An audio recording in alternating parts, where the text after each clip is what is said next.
আজকে দুপুরের খাবারে ছিল কচুর শাক ভাজি আর লেবু।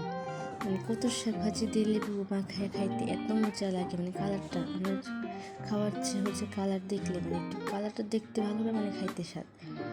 তারপরে ছিল চাল কুমড়ো ভাজি,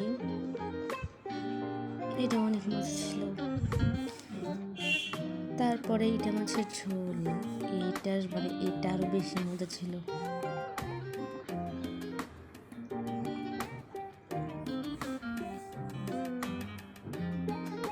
মাছটা একটু মাখা মাখা করে খেলাম, অনেক টেস্টি।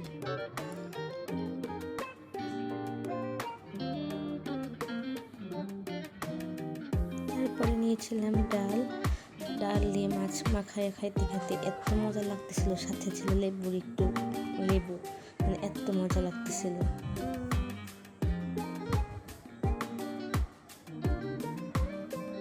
তারপরে বিকালে একটু চা খেয়েছিলাম, তারপরে খেয়েছিলাম আম। তারপরে রাতে ছিল বিরিয়ানি, আচার, জলপাইয়ের আচার, আমের আচার, সব শেষে ছিল কোক।